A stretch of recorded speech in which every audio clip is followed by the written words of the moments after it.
All right. What is going on, Predators? It's Travis here with Apex Predator Outdoors. We've also got Dean with us here.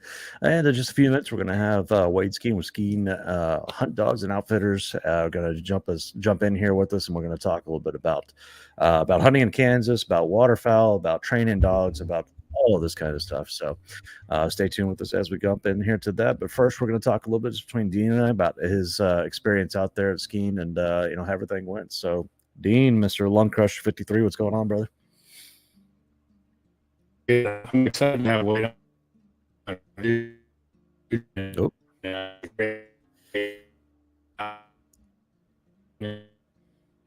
I'm in technical difficulties here. black out. It's always something on the left feed.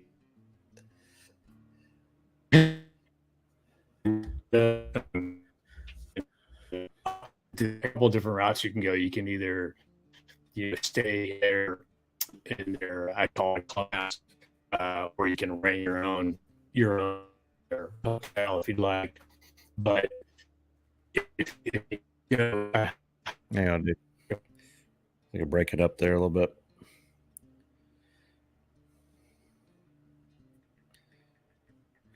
Kind of frozen on my end.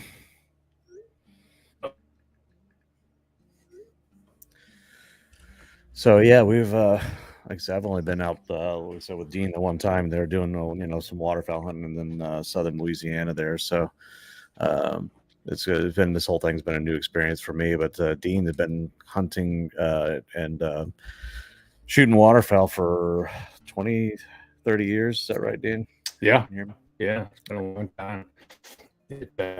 This man, I like being miserable and like work and Nope. yeah, it's not my favorite, man.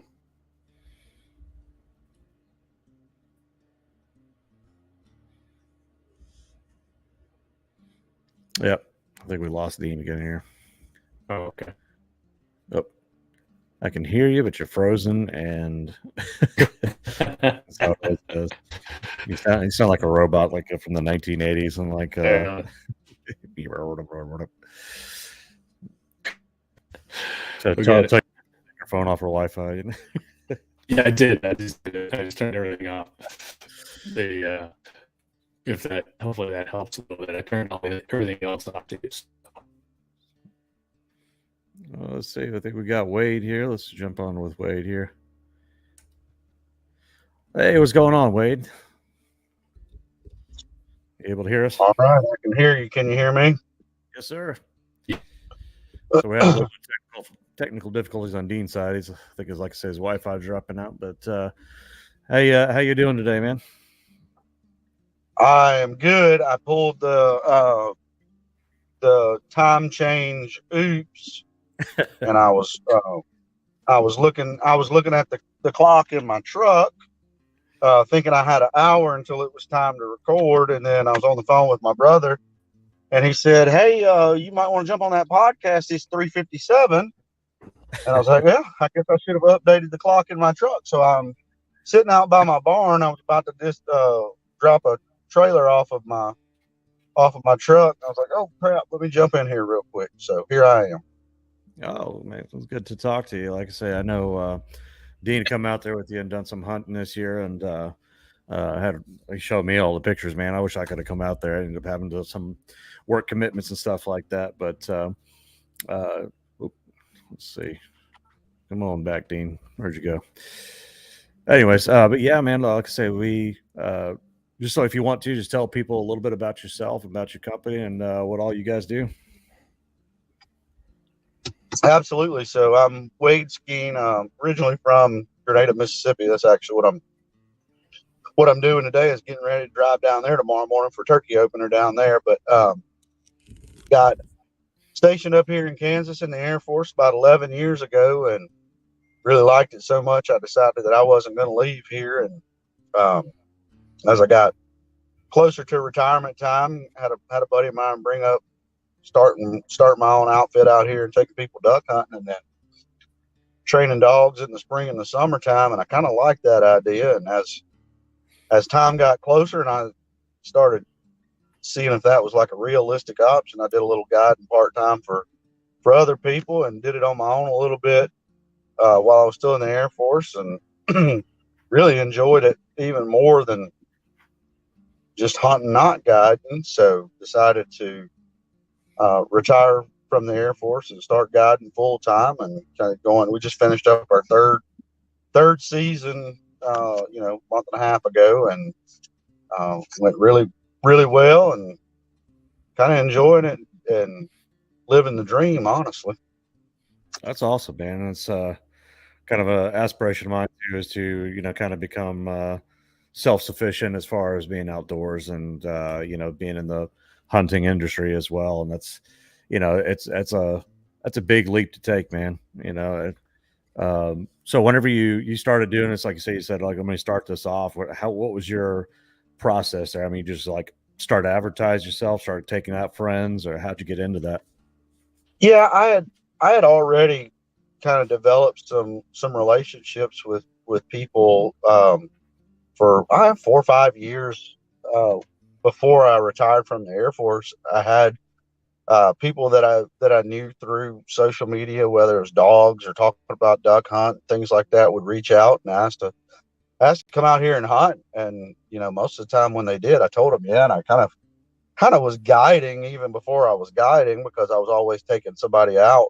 And as that grew and expanded, started doing that with some companies and things like that, like Cornerstone Gundog Academy is one that I had a relationship with prior to guiding, that they'd come out here and hunt with me. And as that happened, it kind of grew my presence in some circles on social media and things like that. And like I said, I already had that demand rolling for taking people out hunting, so it wasn't a huge transition for me.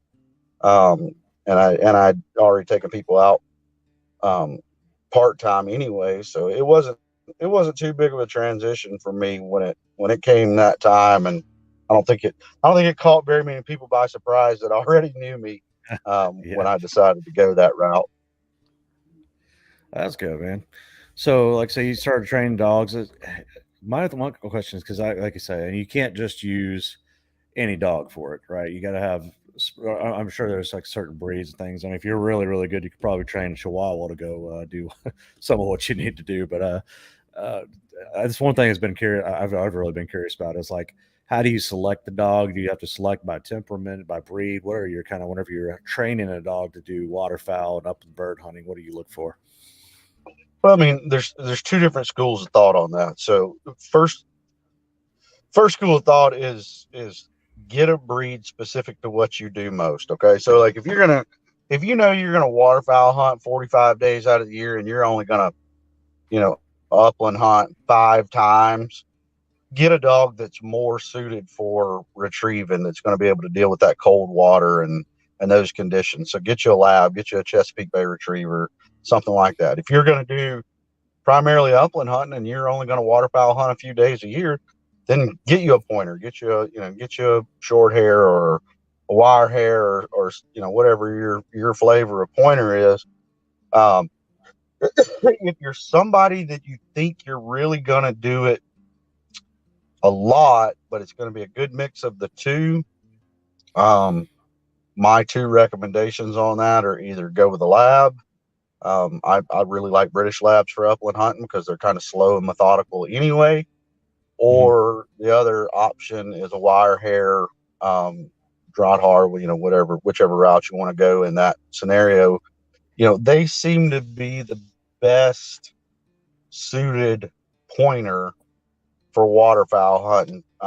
Now, there's still a dog that's bred to be really active and mobile and things like that. And that's where you run into issues when you're trying to turn a pointer into a waterfowl dog. They're just not built to sit on a place board for, several hours at a time. And not going to say nobody's dog does it, because they do exist. But it's not super common. Busy. So you're fighting genetics trying to do that. So You know, so look at it and see what your priority is. And if your priority is waterfowl, you know, I would definitely, there's a reason Labrador retrievers are as popular as they are. You know, Chessies can make for some great retrievers. Boykins can make for some great retrievers. There's other dogs out there, but the odds are in your favor when you're looking at labs. And then, you know, the other thing is, if you're going to get a dog, do your research, reach out to people that you know, that you trust, that can kind of give you some pointers on it, because you know, you get people that get lucky and get a $500 Walmart parking lot lab or something like that. It turns into a good duck dog, but you're not putting the odds in your favor. You're not getting health testing out of that. You're not getting proven, you know, generations worth of proven hunting pedigrees. You know, you need to be looking for hunt test titles, field trial titles. I'm kind of torn on the whole field trial thing, because a lot of the dogs in the field trial game are so high drive that they don't always make the best companions in a duck blind. But you know, try to get as much personal one-on-one experience with those lines as you can.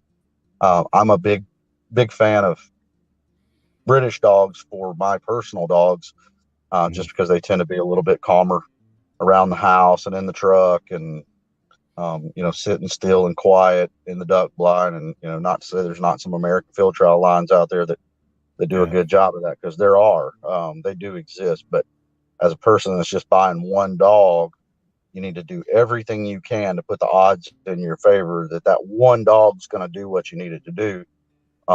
Otherwise, you're going to be stuck with a dog that is not fun to hunt with for the next 10 years, or you're going to end up getting another dog because that one doesn't do what you want it to do. So do your research, is spend the money. You know, that a lot of people look at it and they're like, well, I can get this dog for $800 versus spending, you know, $2,000 or $2,500 for this dog or something. There's a reason those dogs cost so much.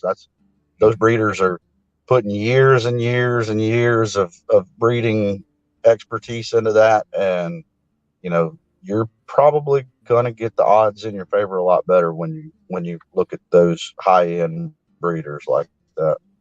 Yeah. So what you're saying is I can't train my German Shepherd to be a duck dog very well. I don't know. I mean, people do it. It happens. It definitely happens. So never say never in the dog world. That's something you'll learn real quickly. Because as soon as you say my dog will never do this, or they'll go nevering all over the place. So, you know, there's outliers there, but as somebody that's just buying one dog, I definitely. Yeah. Well, that's awesome. So another question I get a lot too, or I'd actually asked this question a lot too whenever I started getting into waterfowl hunting, and Dean kind of got me into that. We did our first waterfowl hunt, my first waterfowl hunt, our first together in southern Louisiana, and I'm kind of getting out there. I have an uncle who used to guide and stuff like that, and down here in Texas, and whenever you're talking like specifically, I guess more waterfowl, what kind of gun, what kind of gauge shotgun do you use whenever you're going out there hunting? Does it really depend on the game? Does it depend on the area? I guess. So I know like a lot of people are debating, like there's a lot of people now that are going back to like a 20 gauge instead of a 12 gauge. And there's some people who are just like all day long 12 gauge, no questions asked. It's just the best, you know, one size fits all thing. So what are your kind of thoughts on that?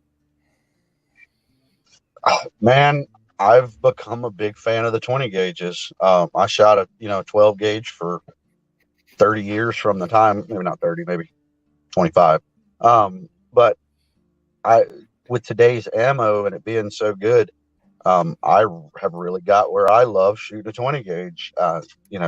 Probably shoot 3 cases of shells a waterfowl season, and shooting that lighter load, lighter gun. I really just enjoy it more. And and I've shot everything from resident honkers that are 10, 12, 13 pounds all the way down to teal and quail with it, and it does everything I need it to, and it's lighter, more comfortable, easier to haul around, lug around if we're walking 6 or 8 miles chasing pheasants or quail.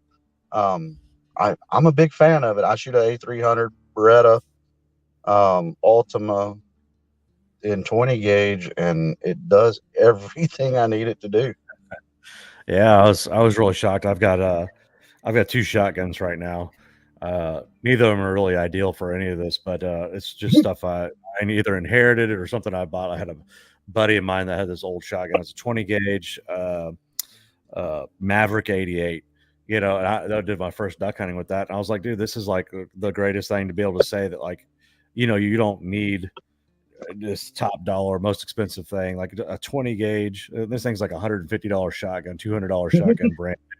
You know, and I'm out there, we're dropping ducks with it, you know, and it's a pump action, so it's not ideal, right? And it's also 20 gauge, maybe you don't have as many pellets, you know, but we're still able to drop ducks with it, you know. And so that's one thing we talk about a lot on this channel and this podcast is like kind of the access and the entry to getting into hunting different things. And that's kind of what I'm being, because, you know, I started off just hunting whitetail over my granddad's place all year. And then after he passed, you know, I could tell he really wanted to kind of carry on that tradition. So that was something I was like, now kind of go full on steam. I was like, okay, let's do this. Let's go hunt hog. Let's go hunt birds. Let's go hunt, you know, so I'm kind of just trying to do everything now. And, you know, so like in this process, I've been really researching that. And it's like, if you want to get started in something like that, just getting started in waterfowl and hunting and all that, like you said, a 20 gauge shotgun, man, we were able to drop ducks with it just perfectly fine. You know, obviously, you got to know, like, okay, you limit your range a little bit. It's not going to go fly as far, you know, as the 12 gauge, but you can still drop them. So, yeah, I mean,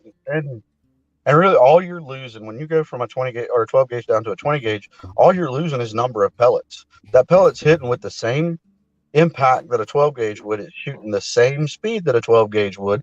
You're just not putting as many pellets out there. And at the end of the day, as long as you're accurate, you know, if you hit that bird, you know, where you need to hit it, especially with like big geese or something like that, get that neck and head shot on them is so crucial. But, you know, that 20 gauge at 40, 45 yards is still going to do the same thing that a 12 gauge will. And really and truly, I mean, beyond that, your chances of being accurate with anything, you know, are very, you know, you're getting lucky at that point more than likely. But, you know, and getting started in waterfowl hunting, when I moved back here to Kansas from, I'd been in Hawaii for 5 years stationed out there. And when I got back here, I didn't have anything. I had gotten rid of all my hunting stuff when I left Louisiana.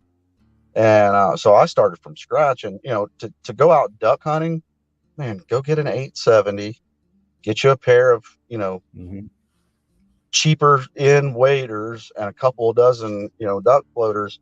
And you don't have to be $2,000 into this. And guess what? You can use that 870 for more than just that. So, you know, and I still don't spend a ton of money on gear when it comes. I mean, I'm shooting a, I don't know, $600, $700 shotgun. So it's not, you know, that A300 Ultima is kind of the best bang for your buck gun out there. It's real similar to the A400 Extrema in features and everything, but price wise, it's half of it. So, you know, you can be smart about it, use your money wisely when you're getting started. And, you know, you don't have to have every little knick-knack and gadget out there when you're starting, because you don't even know exactly what's going to work in your area. So start with the, you know, start with the necessities, and then you can slowly add that other stuff as you go along. Now, when it comes to doing like upland game birds and like pheasant and stuff like that, is it the same rules apply, or? I mean, it's really easier, honestly, because I don't need an enclosed trailer full of crap. You know, a shotgun, a vest, and a good pair of walking boots, and my dog, and we're ready to go. So, you know, upland hunting wise, I upland hunt with a little $500-600 over and under 20 gauge ATI, and then, you know, the rest is just niceties at that point, because you're just walking around through the grass kicking stuff up. You don't need, you know, anything crazy. You can use your same. I normally wear my Gator Wader knee boots that I wear doing everything else when I'm upland hunting. You know, so upland hunting is really nice because it doesn't take that big investment in equipment and gear and stuff like that. So, I definitely say to people, get out there and tromp around, and you're gonna take some time to learn it. It took me some time to learn it. I didn't grow up upland hunting. Yeah. But and About to upland, upland hunting is a social deal. So go with some Yeah. guys that know what they're doing, have good dogs, and figure it Mhm. out that way. Yeah. Now, like I say, that's a big part of learning to hunt is that social aspect of it. Find somebody that has experience or something, even if it's like you don't know anybody, go find like a good outfitter, that can guide you on that path, and you can meet people. You can start there, and that's a good introduction to that whole thing too. So, I've had you Absolutely. for a second. Had you for a second there, Dean. I think I can still hear you. I'm trying to find a spot in the house that is actually getting Wi-Fi, man. Like, I don't even know what's happening. There? It was so funny too, because before we went live, like, man, it was like crystal clear. As soon as we went live, it's like dropped. A little bit more That's the taxing. way it goes. Yeah. Is it better? I still can't hear you, man. But yeah, so like I said, it's been really fascinating to me, just kind of learning everything as we go in there. So again, like I say, with your outfitter, y'all have y'all's own dogs? Y'all do the dog training as well? Yeah, so we do during the spring and the summertime. For the past 2 years, I've been training dogs for other people, whether upland or retrieving stuff. This year is a little bit different. One of my guides, Tonka, that's been guiding for us for a while now and helping out with the dog training. He's doing the dog training portion of it on a much smaller scale, so that I can add turkey hunting and deer hunting in to what we're doing on the hunting side. So we're still taking on a few dogs, but it's a lot scaled down a lot compared to what it was. Yeah, that's cool, man. And I have 8 of my own dogs that I have to train. So got a lot of mouths to feed too, man. yeah. You put your dogs on a special diet or anything like that, or? No, we feed the Scoop. It's a dog food brand out of Minnesota, Wisconsin, up that way. I can't remember. They're kind of a smaller company, and their big kind of claim is the copper free feed, and I think we've been on it for close to 3 years now, and we've had really good success with it. And the beauty of it is, with them being a small company, like if I need something from it, I like text them, and the owner of the company replies, or something like that. The customer service with them is just phenomenal. Oh, that's awesome, man.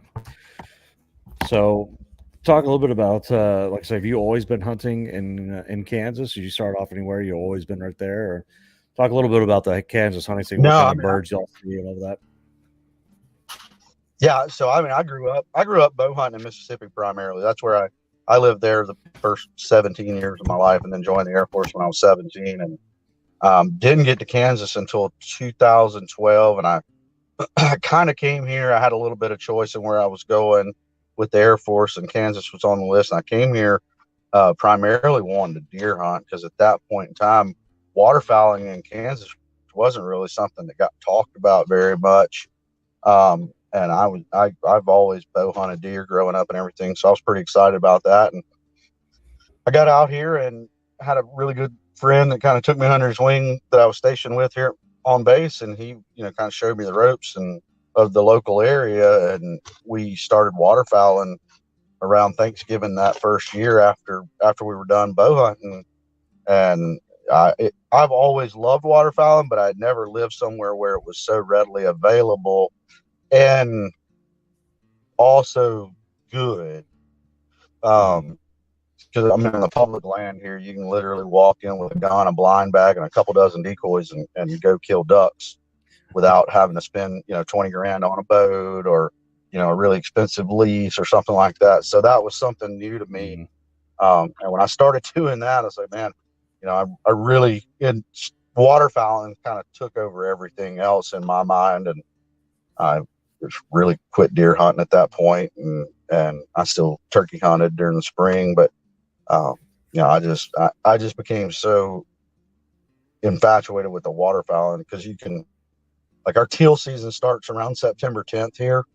And then we'll teal hunt for 3 weeks, and then the north zone in the state opens up for regular duck season in the beginning of October, and then our zone opens up at the end of October, and then it runs all the way through January, and then we have lake goose after that. So I mean, from mid-September to mid-February, you can waterfowl hunt the entire time, with the exception of like one weekend. Man, yeah, that's pretty cool, man. Like with turkey, I say you've been hunting turkey a while. What is the where do y'all hunt the turkey out there? Are y'all like doing it like finding the forest? Y'all do they come out in the open? Where do y'all usually find them at? So where we are in Kansas is pretty open. You're always going to look for them in your river and your creek beds, because that's the only place where you're going to have trees big enough for them to roost in. So you're going to target them there, but they do spend a lot of time out in the open, in the fields and stuff during the day here. We've really had a big decline in turkey numbers the last 6-7 years.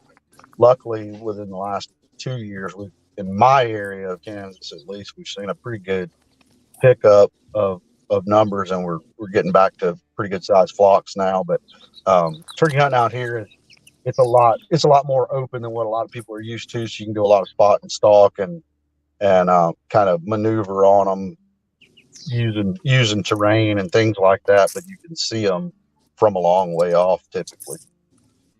Yeah. So whenever you're turkey hunting, like I say, I've actually, no, I haven't. I was say I did it once last year, but actually I went out to go do it, and then I ended up hitting some issues with the car. I couldn't even get out there. So one of the things I started doing is, one of the things I took with me, basically just a shotgun, I had a small camo blind, backpack, all my camo and everything. But as far as the turkey calls go, do you like to use like a specific kind, like the slate or something? Like, I know I actually inherited from my granddad. One of the ones I inherited was an owl call. And a lot of people don't know, like, so you could use an owl call in certain places too, like to call them in. So what are your favorite calls when talking turkey? So as far as the owl call goes, like I use that a lot as the locator call first thing in the morning, or just to go out in the evening and roost them, to figure out where they're roosted, to kind of set up our game plan for the next morning.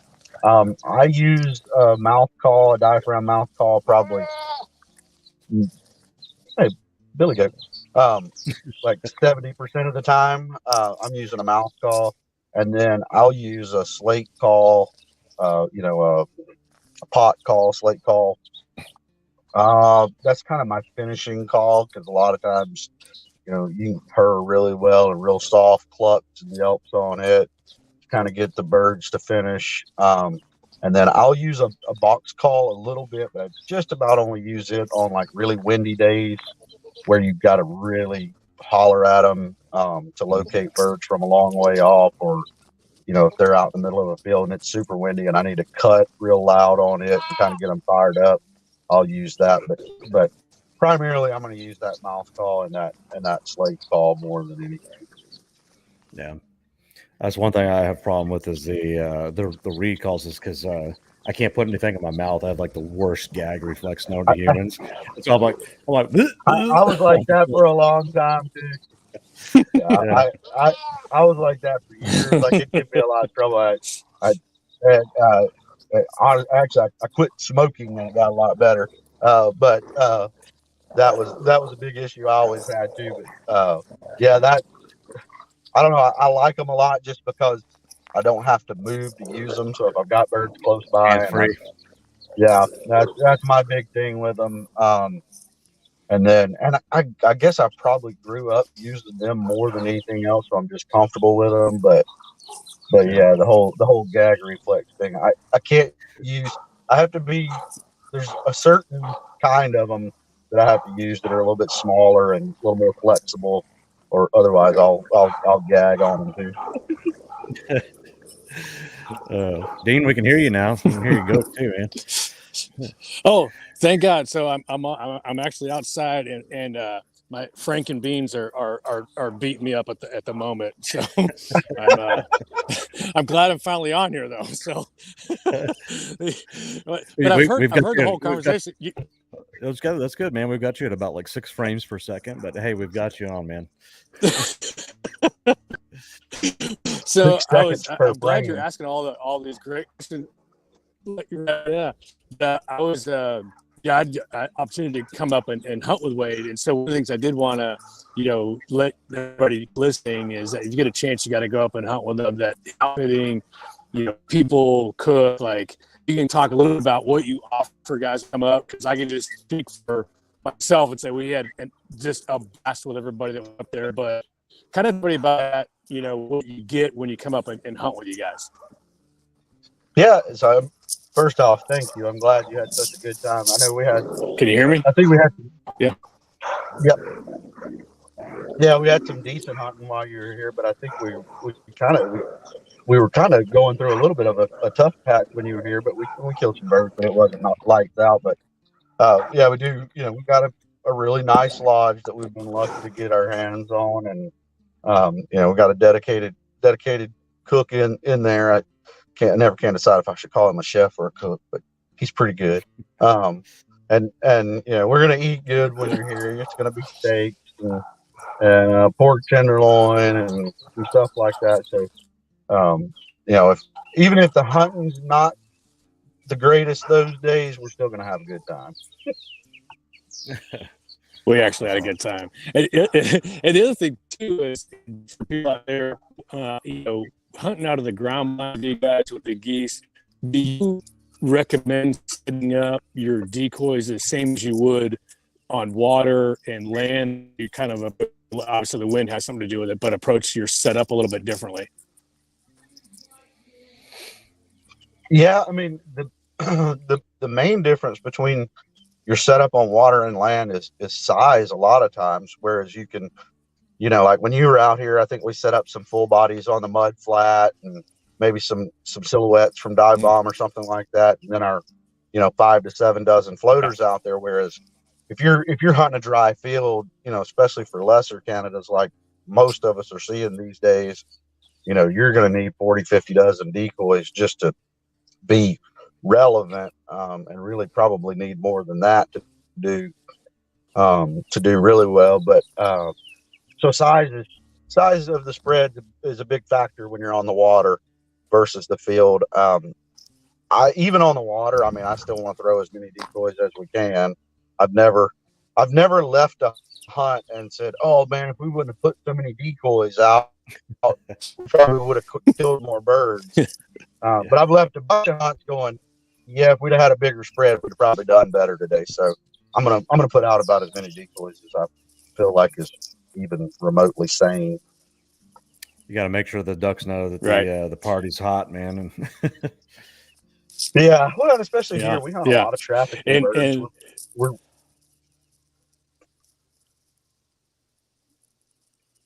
go ahead, Wade.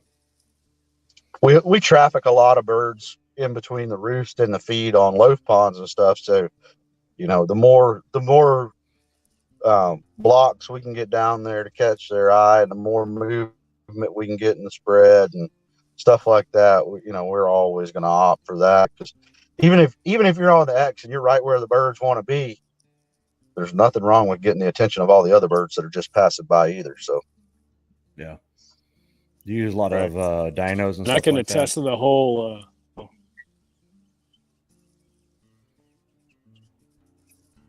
You use a lot of decoys that have the movement. What do you call them, the dinos or whatever? Do you use a lot of those, or you kind of does it matter? Spinners and stuff like that. We use Lucky Duck spinners, and we'll pretty much put them out on every hunt. If the birds are responding to them, we'll leave them out. If it seems like the birds aren't responding to them real well that day, we'll pull them. A lot of like splasher butt decoys and jerk rigs and stuff like that. Anything we can use to mix and match in there. It's kind of like fishing. Sometimes you just got to see what's working that day and trial and error it. Yeah. What the other Well, first of all, I can attest to the whole dog thing. I have two of those that particularly won't hunt but want to hunt. And so, getting a good trainer or studying before you get your dogs is so I get it. They will drive crazy. We'll train them right. But the other questions I always like to ask when we have guides on is just from your perspective, somebody that's looking to book a hunt, are there top 2, top 3, or one important question that everybody should ask that guide to kind of help make that decision? I mean, not the guide themselves. The most important question is to ask other people that have hunted with that guide the questions. It depends on where you are, but there's some states where anybody with 20 dozen dive bomb decoys calls themselves an outfitter, and and I get those calls every year where somebody drove out here from Connecticut or somewhere, and they were supposed to hunt with a guy, and he ghosted them, and now they're 24 hours away from home, and can't have no idea what to do. So I mean, just do your research when it comes to finding out about the guy. And if you've got friends that have hunted with that guy or gal, and they tell you that person is jam up, then that's at the end of the day, that's the most important thing. As far as what you're going to ask the outfitter, just make sure you're asking the questions that are applicable to what you want to hunt. If you're wanting to shoot greenheads over water, and you're going to an outfitter that specializes in, laying in the socks, shooting lessers in a field, that's the type of thing you need to find out before you book that hunt. I kind of, most of our guests want to hunt ducks. I don't get very many people out here that want to come and hunt geese, and we're going to kill geese as a bonus bird some days, but we're pretty much going to target ducks almost always. So if your goal is to go get under a huge bin of lesser Canadas, I'm probably not the guy you want to go hunt with most of the time. So those types of things, just make sure that what your goal for the hunt is what that guide really excels at. What's your favorite bird to eat?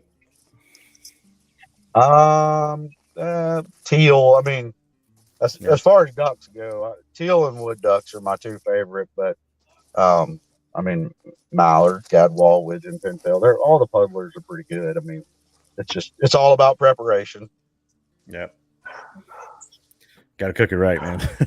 Well, we started soaking ours, brining ours in salt water for 3 or 4 days.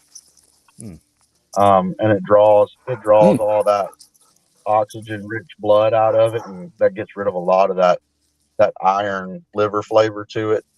So makes it taste like deer meat, actually. So if you really like deer meat, that's kind of the way to do it. And then you can do anything with it. You can fry it like you would deer steaks. You can cube it up and put it in shish kebabs or stir fry, or basically anything you want to do with it, but still don't overcook it.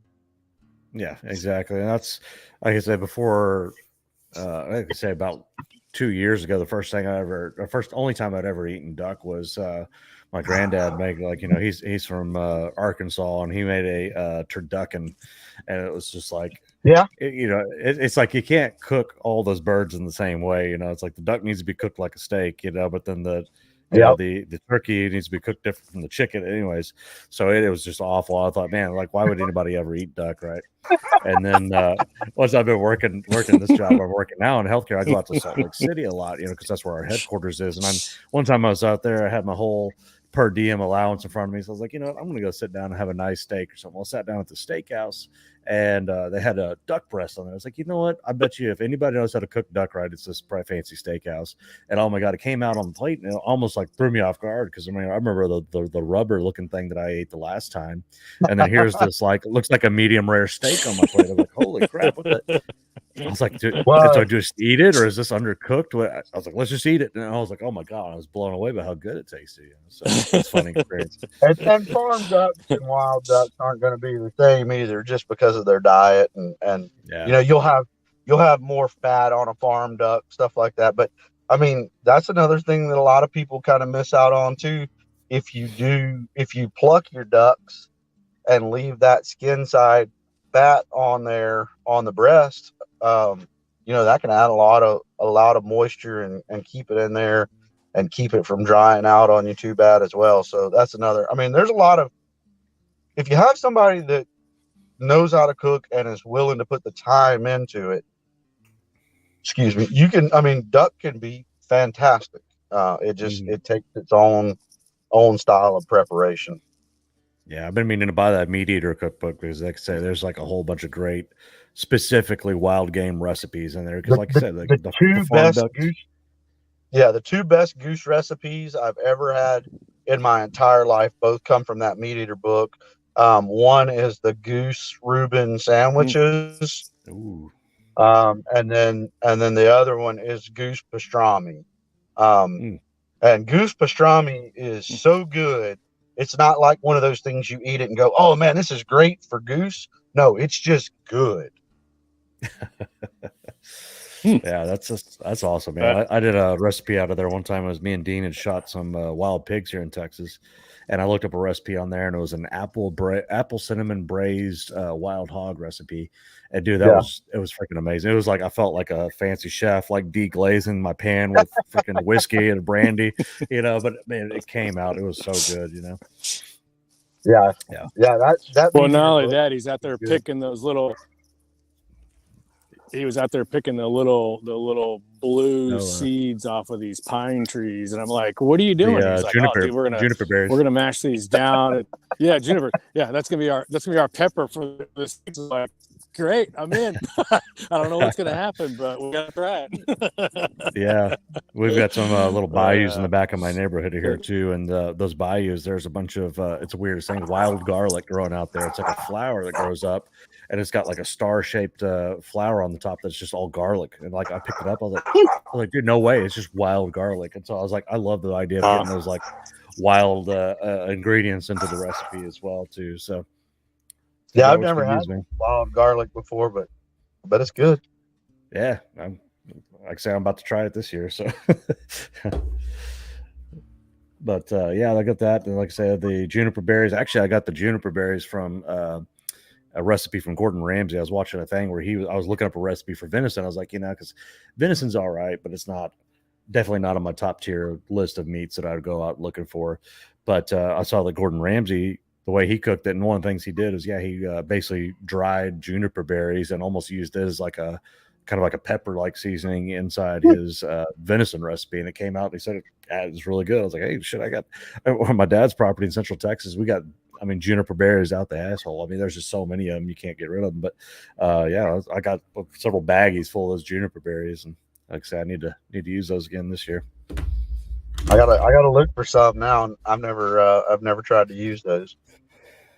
Yeah, I'm not 100% sure about how to prepare them, but I think you just take the fruit off the outside of them, and then you dry them, and almost like you would like a peppercorn. And I think you use it from there. But yeah, crush them up.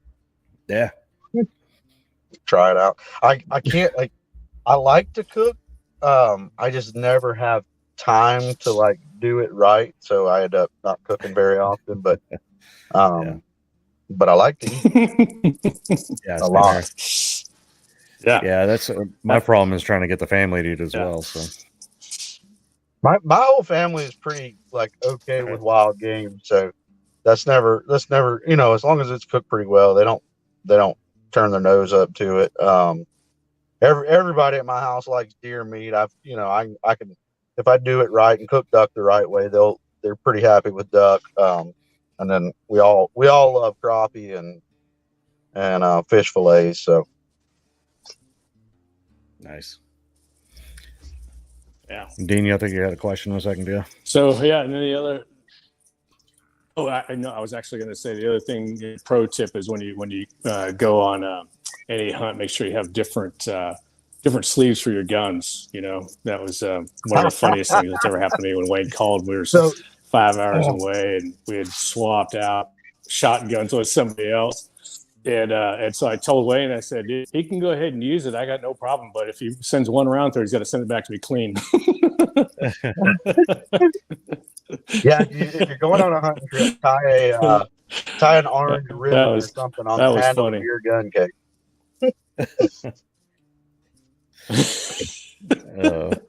That was a trick I learned when I was still in the airport, because we'd all have the same luggage for our military luggage. So put you a name tape on your gun case so you don't end up with the other guy's Super Black Eagle. Yeah. Right. Yeah, that was a very unique trick for sure. But anyway, good stuff, man. It's I'm glad you took some time to come in, and sorry about the web on my side here. There's always something when we go live, whether I'm getting eaten by goats or dogs barking or Wi-Fi not working. So I think we grew. Yeah. For sure. Need to get you some of that Starlink or something, man. I got to do something, or end up at Starbucks something with some public Wi-Fi. I don't know. Yeah, right. Dean, I think where we hunted the day that you got your gun mixed up was I was coming back from there after hunting all day one time, and it was dark that night. You know, I mean, there's not much out there, and there's no light out there, and it was the first time I ever saw Starlink, and I for real thought the robot aliens were coming, because it was just like this straight line of stars up above me, and then they started like slowly going across the sky. Wow! And at that point, I mean, this was 5 years ago or something. I hadn't even heard of it at that point yet, and I was like, pulled my truck over with the decoy trailer behind me, like Googling what this was, because I thought it was for real Independence Day or something. Oh, Rest. Yeah, and all I say that's awesome. I've heard a lot of people say that's really good for if you live out in the middle of nowhere. It's definitely the best kind of plan A, because a lot of people I'll kind of, you know, where my dad's house was, he has the Hughes net or whatever like that. It's like really it's about time. Yeah. It's about time for me to look into it. Yeah, like I say, it's like it's I've heard it's pricey to get up started with all the hardware and stuff, but it's like once you get there, it's kind of one of the best options, you know. But any other questions or anything, Dean? Or it's about time to start looking into that for sure, I think. Yeah. Yeah, I'm good, brother. Again, just thanks, Wade. Sorry on my end about the web, but thank God Travis picked up the ball, and we got some good info, and I really appreciate you taking time out to come on, and definitely if anybody has time or looking at Kansas, please go out and see Wade. It's top notch. You'll absolutely have a ball. You'll hammer the ducks, get some geese. Definitely, we will eat well and have a great conversation. So I can vouch for that. Awesome. Well, guys, thanks for tuning in. Thanks for watching. Remember to go check out Dean's channel at Lung Crusher. Yeah, Lung Crusher 53. I'll go say, if you check right down here at the bottom, I got some discount codes scrolling for the supporters of this channel. Sponsor this channel, Easy Veins and Crafted Archery. Go pick you up some of the best broadside I've ever used, and obviously the best fletchings ever used. But thanks, you guys, for watching. And as always, keep defying the odds.